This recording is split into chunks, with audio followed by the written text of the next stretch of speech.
The way I like to think about money, not as a set of rules written on a chalkboard, but as a story you're actively living. Because whether you realize it or not, every financial decision you make today is writing a sentence in your future. Most people are not broke because they don't earn enough.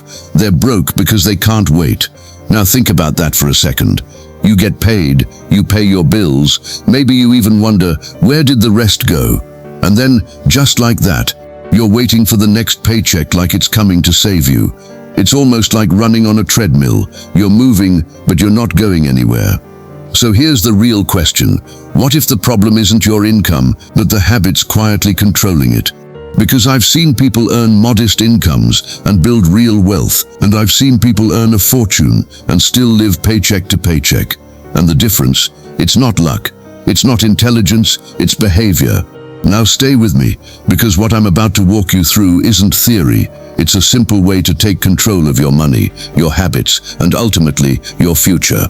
And if you really listen, if you truly apply this might be the moment everything starts to change for you. Hey, if you're into real down-to-earth money talks and mindset shifts that actually teach you something, go ahead and hit the like button, subscribe to the channel, and turn on the notification bell. You know, one of the most dangerous financial positions a person can be in is not being broke. It's comfortable without a plan. You get paid, you pay your bills, maybe you breathe a little, then you wait for the next paycheck like it's a rescue boat, and you repeat that cycle for years. Now let me ask you something, gently but honestly. If nothing changes, where does that cycle take you in 5 years, 10? Because money, whether we like it or not, follows patterns. And if you don't design the pattern, life will design one for you. Now, pay very close attention to this video, because one thing I'm sure of is that when you follow each of these steps consistently, your life and finances will never remain the same. So stick with me to the end of the video. Step 1. Give yourself peace before you chase profit. Now, most people think money is about math. It's not. It's about behavior, and behavior is driven by emotion. So the first step I'd suggest is not the most mathematically optimal one. It's the one that helps you sleep at night. Build what I like to call a peace of mind fund. Here's how you do it. Go back over the last 30 days of your bank statements. Not guessing, not estimating, actually look. Add up everything it cost you to live for 1 month. Rent or mortgage, utilities, food, transportation, minimum debt payments, essentials. That number, that's your baseline. Now your mission is simple. Save 1 full month of living expenses. Why? Because life has a funny habit of showing up uninvited. The car breaks down, the heater quits in the middle of winter, an unexpected bill lands on your lap like it owns the place. And when that happens, the real problem isn't just the inconvenience, it's the panic. But if you've got that 1 month sitting there quietly, you don't panic, you think. And thinking clearly is one of the most valuable financial assets you'll ever have. Let me put it in perspective. A large percentage of people today cannot handle a relatively small, unexpected expense without borrowing. Now imagine what that does to your decision-making. When you're desperate, you don't negotiate, you don't plan, you react. And reaction is expensive. Now, let's quickly explain what the word debt actually means. Debt. Debt didn't start as a villain. In fact, it began with good intentions, helping people access opportunities earlier in life. But somewhere along the way, it became a very profitable business. Let me ask you something. Have you ever noticed how easy it is to spend money you don't have? Swipe a card, tap a phone, sign a form, and suddenly you're living a lifestyle your income hasn't earned yet. That's not an accident. That's design. Because here's how the system works.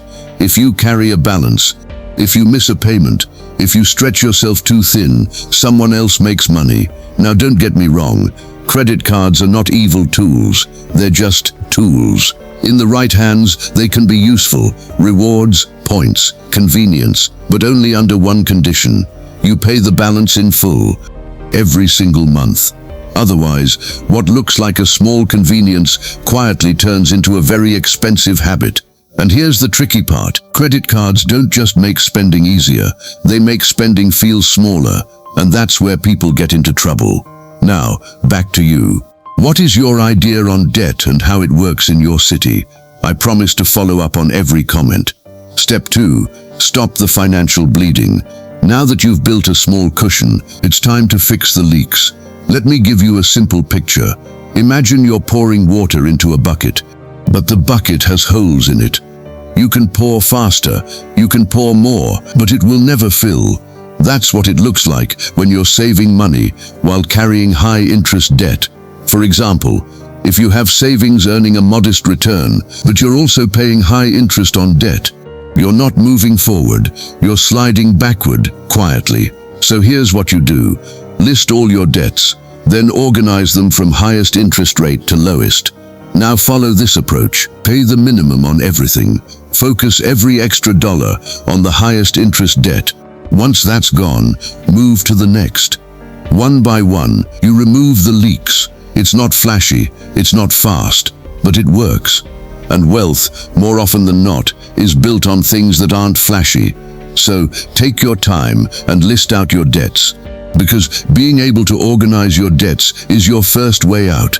Let me know in the comments section if you will follow this step, and I'll give you a heart. If you're getting value from this message and you want me to continue, like, subscribe and turn on the notification bell so you don't get to miss out on any of our videos.